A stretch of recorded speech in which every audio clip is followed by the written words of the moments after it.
Welcome to It's All About the Questions, where learning to ask the right questions can help you achieve lifelong success.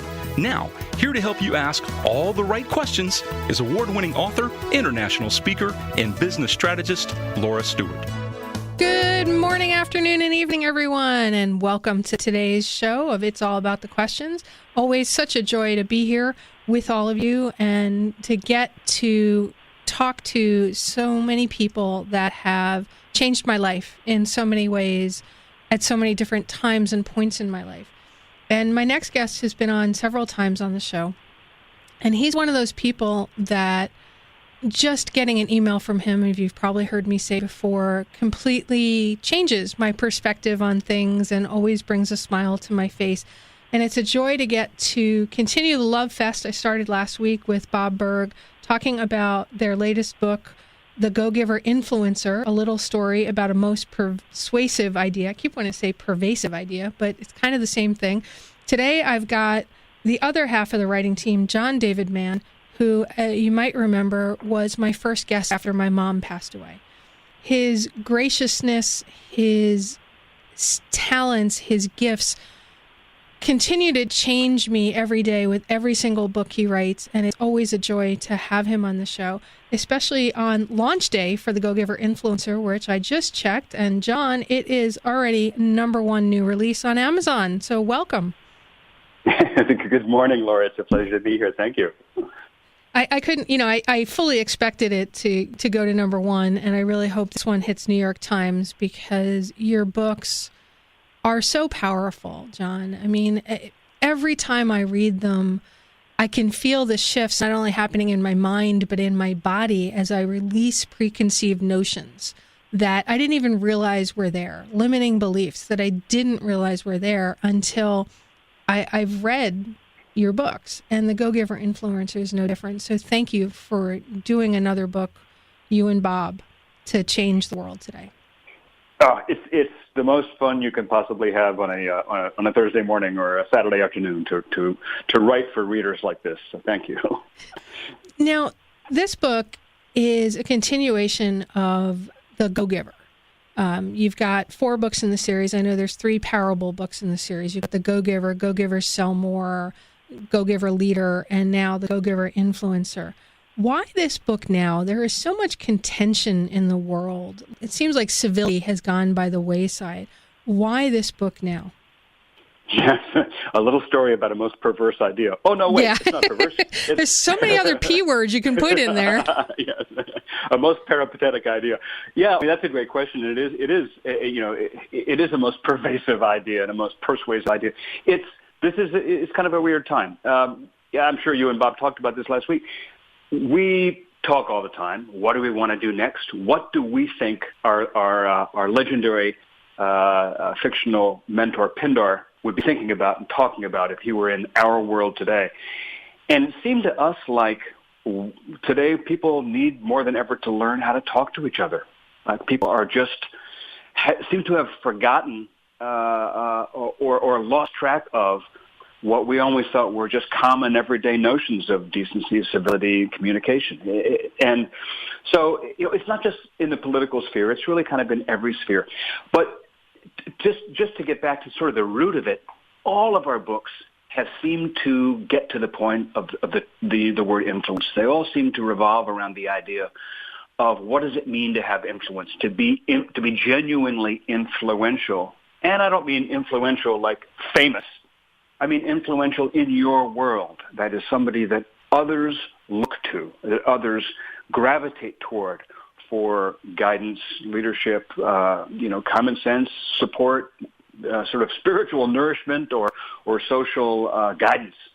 That's, to us, influential. So long answer to a short question. That brought us here. We wanted to write about communication, civil discourse, and the anatomy of genuine influence. I feel like this book, and I talked about this a bit with Bob last week, I feel like it's your opus gloria, your legacy, what you want people to be saying about you guys, both of you, that you nudge the world forward with your words. Would you agree with that? And if so, what would you want people to say about you after having read this book? You know, you're supposed to love all your children equally, and I have 5 children and now in the Go Giver series we have 4 children. So I love them all, and when each one comes out, I think this is the one that really says what we want to say. But you have a point. I mean, first off, this book sort of spun off of Bob's book, Adversaries into Allies, which is his life's work. And so this whole idea of influencing people without intimidation, without coercion, without manipulation, this is like what Bob Burg lives and breathes. This is his water. This is his oxygen. So I know that for him, we've talked a lot about it. It's definitely his magnum opus. It's his testament for the world. For me, it's a constant discovery process. What I would like people to say about, if I had a tombstone, what I would like it to say is he made a difference. I think that's what everybody wants, really, is to feel like their lives have made a difference, that the world is a different place as a result of their having been here. But I would like, when people read this book, I'd like them to come away and say, I have a different perspective that I never had before. I just never saw things that way. That's what we're after. We're trying to reach inside people's hearts and give it a little tug and give their brain a little twist at the same time and have them come out looking at life from a little bit larger perspective. Well, I've already told you in my opening that you did that for me. So you're good. Mission accomplished. Yay. The other day I was on the radio and somebody asked me at the end of the show, he said, if you could give people one practical thing to do in a confrontation or a negotiation or situation, where you have difference of opinion and you're having this back and forth, give them one practical thing to do, what would it be? And I just, off the cuff, I said, I would like people to take a deep breath and say, what is it that I don't know about what this person just said? And what is it that I don't know about this person? And I think that's kind of what this book is after. We all tend to make assumptions, sort of shorthand summaries of the person standing in front of us or sitting in front of us or on the other end of the Twitter feed or whatever our interaction is. We have this sort of shorthand summary of who that person is. Now, the extreme of that is, of course, is a label. Man, woman, Democrat, Republican, women's lumber, conservative, whatever. So labels are extreme shorthand. But even without those, we tend to have, 10-word, 20-word, 30-word summaries of who this person is. There's a whole universe to that person, an experience set. And often we don't take it the next step and try to get behind the other person and look over their shoulder and see how are they seeing the world? What's it like for them? Why are they saying what they're saying? What are they not saying that we probably need to know? And why aren't they saying it? And what can we do to make it okay for them to say it? All these kinds of questions. That's kind of what I mean by a bigger perspective about our interactions. That's one of your 5 secrets of genuine or ultimate influence that you talk about, right? It's number 2, step into the other person's shoes, but it's not just stepping into the shoes, it's understanding their motivation is the way you describe it. And the stories you tell in the book about how the 2 main characters begin to understand that from different perspectives, because they each have a different mentor that's helping them, that they see what's driving them. It's amazing how you can begin to shift. I've always tried to see other people's perspectives because I think it's so critical, especially as an interviewer. I want to understand. People laugh because I ask my guests to send me questions that they'd like me to ask, and then I never ask the questions because I have my own set of questions. But by asking, I get an insight into your mind, right? That tells me where you might be thinking around your topic. So I understand your perspective. And that enables me, I hope, to interact from a different level. And that is so important to you as a person, as somebody who writes books for other people. I would imagine that is such, and with other people, I would imagine that is such a critical skill. Oh, I'm constantly. I mean, most of the books I write, or I'd say about half the books I write are kind of like taking an acting job, because I literally step into another person's life and write their memoir as if I'm them. So yeah, we did something different in this Go Giver book, and for those people listening who haven't read it yet, so here's because it just released today. So get your copy, everybody. Just released today. So here's a little sleight of hand that we had fun with. All the other Go Giver books have a single main character, a single protagonist that you learn about in the first chapter. It's Joe in the Go Giver. It's Ben in the Go Giver Leader. Here we did something a little different. We start at the first chapter with the main character. His name is Jackson, and he has an encounter with a woman whose name is Ms. Waters. Oh, and you know what we're going to do? We're going to just tease everybody and go into a break with that and talk about why you changed the basic... Waters, ... We'll be right back with more from John David Mann about the Go Giver influencer. All right, John, Mrs. Waters, ... So the first chapter focuses on Jackson, our hero, and his encounter with this woman. He's trying to make a business negotiation with her. Her name is Ms. Waters. The challenge is this. By the time you reach the end of the first chapter, you may have formed a certain picture of who this Ms. Waters person is. When you step into the second chapter, we take you behind her glasses, behind her retina, get inside her shoes, and go back and see that whole negotiation from her point of view.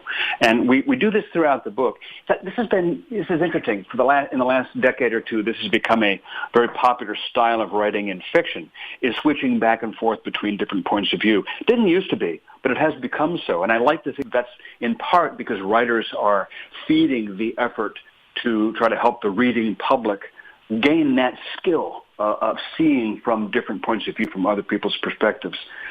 Anyhow, point is, hopefully by the end of chapter 2, your own view, your own assumptions, your own conclusions about who Ms. Waters is have been radically shifted, and they continue to shift through the book.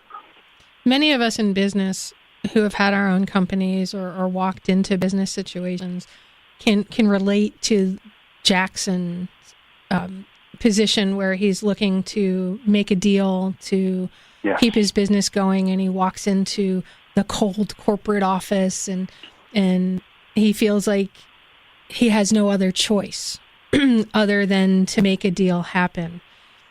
Yeah. When I was reading the book, I could feel the angst. I could feel both sides. Each character's Mrs. Waters, Gillian. Is it Gillian or Gillian? How should we pronounce it? I think it's Gillian. Gillian. Okay. So you could feel what's happening in each person's life. As a writer, how do you manage to hold so many characters together to bring them life like you do? I don't really know. I know that I sit down with that intention, that I want to get to know this person. Because, every story starts out with kind of an abstract idea. And it's a process. The same way when you meet a real person, it's still kind of an abstraction. Like you meet the person, you see their face, you get their name, you know what they do for a living. You still don't know much about them. It's like that with a piece of paper. You have these characters. Bob and I dreamed up this idea. And then sitting, writing scenes, writing dialogue, it's sort of a question of, I'd like to get to know you better, and who are you? And, sometimes I get a character wrong. I've written a whole chapter, and I go back and I read it, and I go, this person is not in focus. I haven't figured out who they are yet. They don't read right. So it's a question of getting to know someone by talking with them. It's just you're talking to yourself,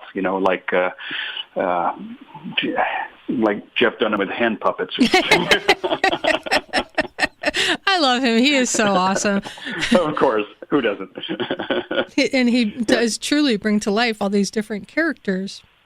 And I think you can't, you talked about those who've been in business. It's like when you're in business, whether it's in sales or any other dimension of business, a big part of what you do is dealing with other personalities and other people. And so getting to know who people really are is a critical skill in any business.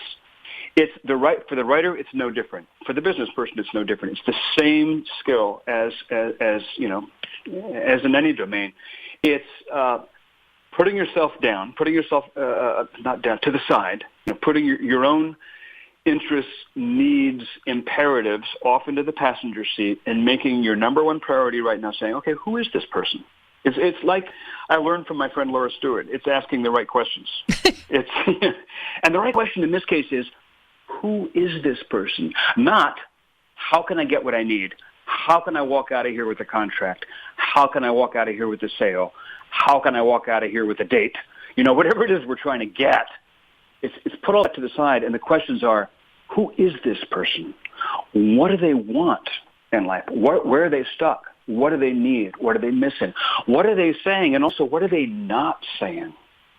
And I don't mean that in like an analytical, journalistic way, like investigating them, but just in a way of empathy. Like if they were my kid and they're crying and they can't tell me why, I want to know why they're crying. So I'm trying to understand that. Like that. And is that where you and Bob came up with the listen with the back of your neck? Well, because I have that written all over everything. Listen with the back of your neck. And just as you were talking, like the back of my neck, the hairs went up on it. That's so funny. Bob, I can't have a conversation with Bob without him saying, where did that come from? It's just, so where that came from was as a young man taking some classes in martial arts in Aikido. And just the whole idea that the founder of Aikido taught was, or that he embodied as well as he taught, was to have acute situational awareness, which you know from our friend Brandon Webb, the Navy SEAL. The situational awareness of not just looking with your eyes, which focus on what's right ahead of you, but listening with your ears and just feeling with all your senses all around you. And one of the ways I think a teacher once told me was, is as if you're listening with the backs of your shoulders and the back of your neck. So that's my equivalent of reading between the lines, of hearing what the person's not saying, of understanding what's in the room that nobody has put in words yet. It's that kind of make yourself quiet and tune into what's really going on here. That's listening with the back of your neck. So after you already told us to breathe when we started the show. So you're going to breathe, which is mastering your emotions, taking control of it. Bob and I talked quite a bit about that one last week. And then the step into the other person's shoes is really all about listening with all of your senses, with your eyes, with your body, with everything. And most importantly, with the intention of simply learning more about this person.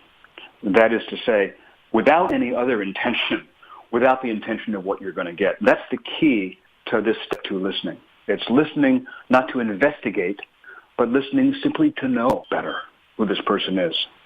I love that because when I had my tech company and even in the business that I do nowadays, when I go into a situation with, I must get this. This is what I need to do. Feeling like you need to manipulate somebody into doing what you want them to do, it never works. But when I go in with just genuinely caring, saying, okay, this is going to be good for both of us. Let me understand how it could be. And if in the middle of it, I feel like it's not going to be, I walk away. Yeah, that's excellent. That's really good. Listening to evaluate, and I mean evaluate in the largest sense, to get a gut sense of whether the situation is right or it's wrong. Another context of listening is with the spouse. And from a guy's point of view, let's say my wife is upset and I don't know about what exactly, so I get her to start telling me, or she's starting to talk. The tendency as a guy, and I will generalize here, is to listen with the intention of figuring out how I can fix it. Oh, I know that one. And I don't think it's exclusive to the male gender. Listening with the intention of trying to figure out what I can do to fix it. It's about me, right? I'm listening for me. That's not what we're talking about here. We're talking about forget about fixing it. Forget about what you can do. Forget about you. Just listen with the intention of hearing what they're saying and getting where they're coming from, standing in their shoes, looking out through their eyeglasses, being inside their coat. That's the second step. And by the way, I say second step, there are, I should say to the listener, there are 5. Yes. 5 secrets. We're on secret number 2. Right. Master your emotions was the first step into the other person's shoes is the second. we're going to talk some more about the other three, set the frame, communicate with tact and empathy, and let go of having to be right when we come back from the national news.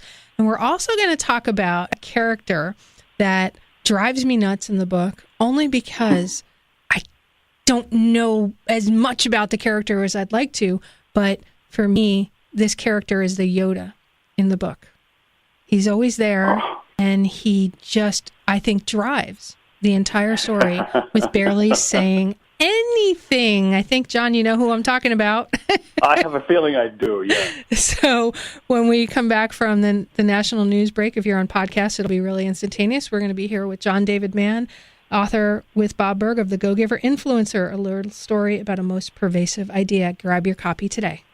Welcome back, everyone. If you're on the podcast, this was an immediate switch over. You didn't listen to the national news. You didn't hear any commercials, because I do that for those listening on the podcast. You can get that on iTunes or on the website, it'sallaboutthequestions.com, Stitcher, Spotify, pretty much anywhere you want to listen to a podcast, this show is available. Now, John, before the break, we were talking about the character. Well, I teased everybody, really.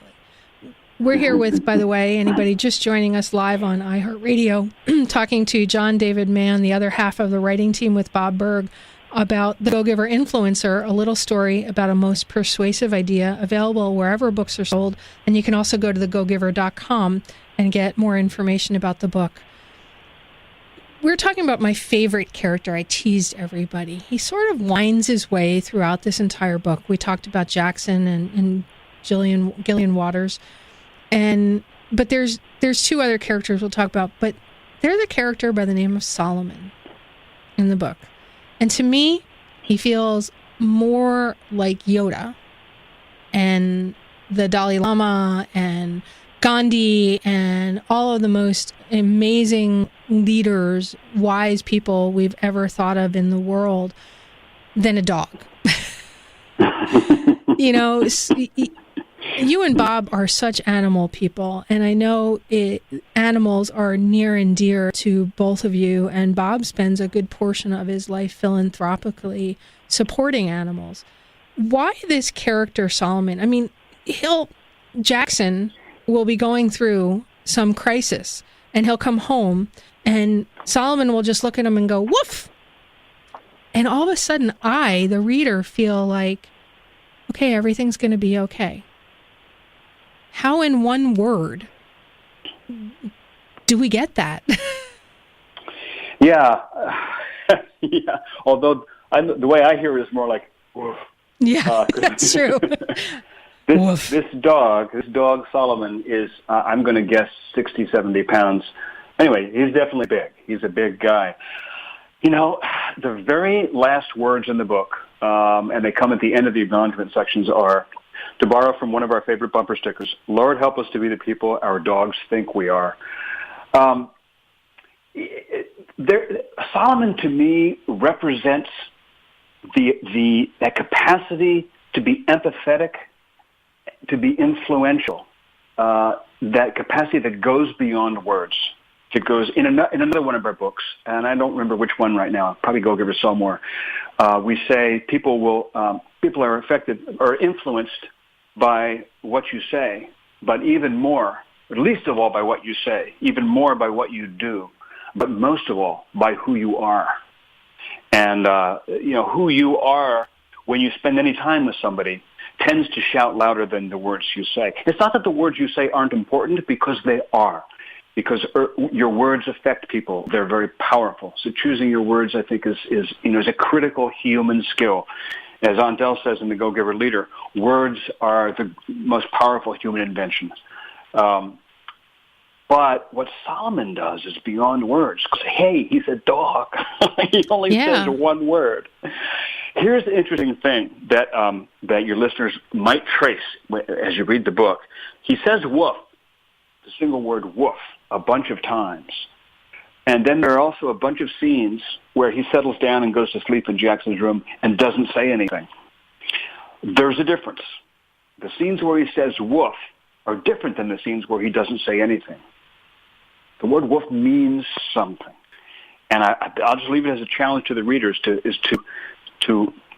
suss out to tease out from the story, what does the wolf mean? Because he doesn't always say it. And how's that for a tease? That's a perfect tease, because listening with the back of my neck, I just kept thinking of Guardians of the Galaxy and the character of Groot, and all he says is one word, yet I'll call him Rocky the Raccoon, right?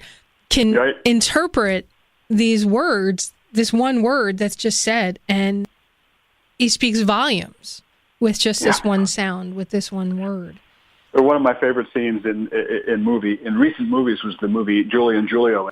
Meryl Streep is playing Julia Child, right? And she's not yet a famous cook or a famous cook author. She's just basically a housewife, really. And she's with her husband in France, and they're eating, and she's trying to figure out what to do with her life. And they're eating this magnificent meal, and she just closes her eyes and she goes, oh, she just makes these noises, and her husband looks at her and goes, I know. I love that scene. I so love my wife that and scene. we do that all the time. We'll just eat dinner, and one of us just says, I know.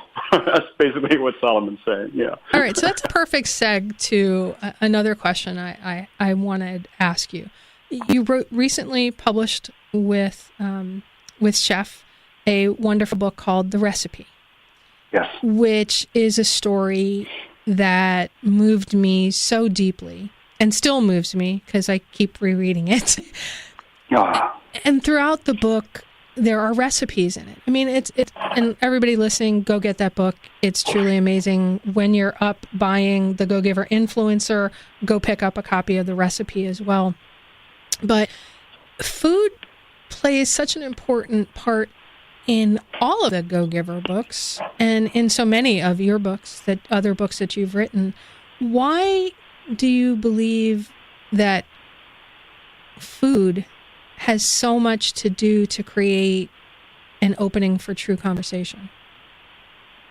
Or do you not? And I'm just making that up. I do. No, I do. I entirely do believe that. I believe that with all my heart and soul and gastronomy.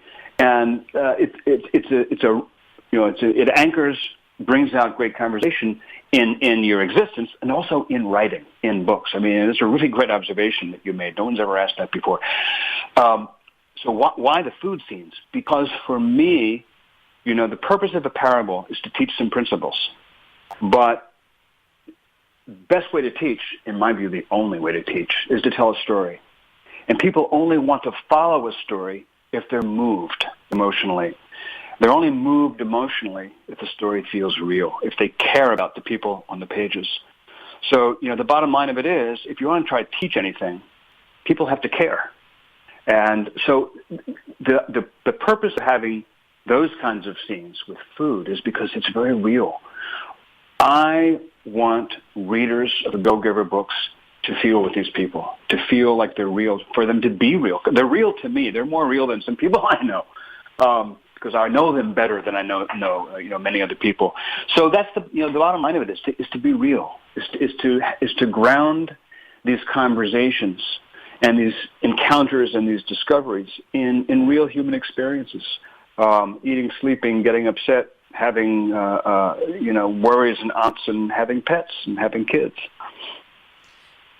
In the book, there's two mentor characters, which you've talked about how in the other Go Givers there is one main character who is seeking for help, and one coach character that's guiding them.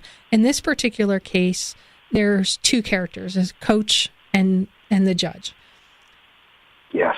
What I found fascinating, and I don't want to spoil this for the readers, so I'm going to be a little vague. I would have fully expected the coach to be having these huge meals and the judge to be going to the juice bar. I love that you switched the two. Yeah, I love that you observed that. You're so great.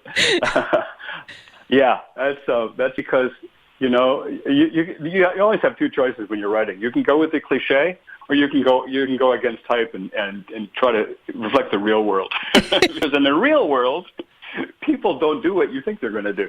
They're not what you expect. Yeah. So I don't think we give too much away here by saying that one of the we set ourselves a challenge. The whole concept, the whole purpose of this book, Go Giver Influencer. We originally, as Bob probably mentioned, thought of calling it the Go Giver Negotiator. Right? Yeah, this is better.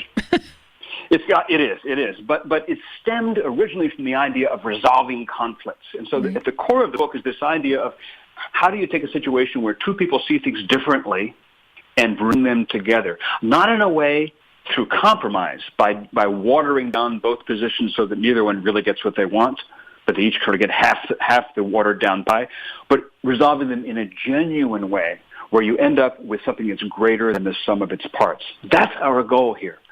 And so the whole book is about changing two-ness into a bigger oneness. That's the essence of the book. So we thought, well, we can't have one main character. We've got to have two, and they've got to be opposite in every way we can think of. So one has a cat and one has a dog. One works for himself and is an entrepreneur. One works for a big corporation. One's a man, one's a woman. And then they can't just have one mentor. They've got to have two mentors, and they've got to be opposite. One's got to be tall, one's got to be short. One's got to be a man, one's got to be a woman. One's got to be in athletics, one's got to be in jurisprudence. So you kind of see how the concepts of it all evolved. Then the challenge was to make that work without getting confusing and complicated and abstract. And we had so much fun with these characters because, for me, like, the judge and the coach are like favorite mentors I've ever bumped into so far. I just adore them both. They're so much fun. The challenge was to one of them is fairly brief of word, and the other one is a judge. She's used to speaking in language of the law, which is pretty long-winded. So yeah, we had fun with them. Well, what's really interesting is when I was reading the book, knowing both of you and Bob personally, I was like, oh, it's them. Rats. We've been outed. I really feel like this, and I said this at the beginning, that this book is a legacy for the two of you. And I say that because I feel you guys in this book. And for people that don't know you, but know the book, read the books, I want them to know that this is authentically who the two of you are. And that is a rarity in the world of these kind of books. And it's very special. I so appreciate that, my friend. Thank you. That's sweet. And that's what I tell people about Bob, having spent the last decade plus being not only his co-author, but his business partner. And I'm going to tease everybody, and we're going to go to commercial, and we're going to wait to hear what Don has to say about Bob. We'll be right back. So you were about to tell us what you think of Bob? Here's what I think about Bob Burg. So I'll say it this way.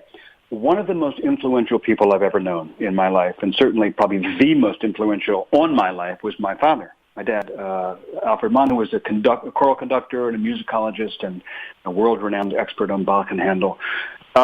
He was one of the most gentle, mild-mannered, soft-voiced, old-world European gentleman kind of characters you'd ever meet. But when he spoke, everybody listened. And he might have seemed to many like a little naive because he always seemed to think the best of people.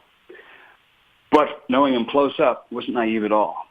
He was, underneath all the gentleness, he was tough as nails. When it came to matters of principle, he was completely yielding and bending and mild in his relation with people until it came to a point that was critical. And Bob Burg is like that. He is exactly, in private, exactly what you think he is in public.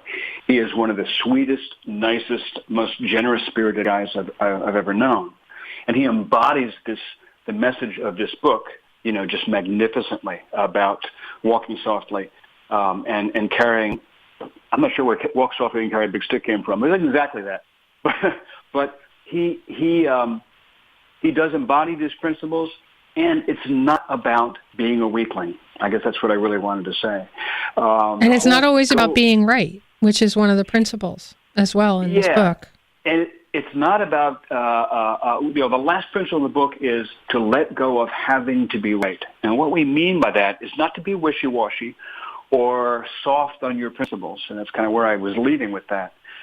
It's the idea of, yes, know what matters to you, know what you want, know where you stand, but in your interaction with the person, be open to the possibility that there might be something you don't know here. Understand that you are not in control of the universe, you are not God, you are just you, And there may be some information you haven't got yet. There may be some perspective you haven't gleaned yet. There may be something about what the other person's seeing that you're not seeing. Now, they might be wrong. They might be dead wrong. And you might be absolutely correct. But there might be something else going on that neither one of you is seeing here. I know I'm being vague, and purposely, because it applies so differently in so many different situations, whether it's a business negotiation or a friendship or a colleagueship or a romance or a parent and child, whatever the situation. It's that let go of being right being your first priority and have your first priority being to discover something larger, something that you didn't know going in. And that's what Bob Burg is like. That's what you're like too. Well, hey, no wonder we like each other. That's true. They say opposites attract. In your case, similars attract.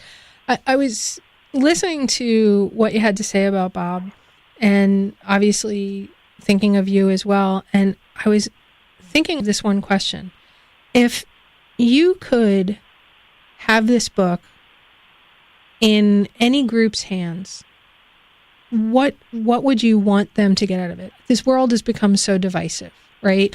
We see it. I mean, I have people on social media that are just like, we don't want to see these posts anymore. They're not talking about my posts. They're talking about this divisiveness that has become so prevalent.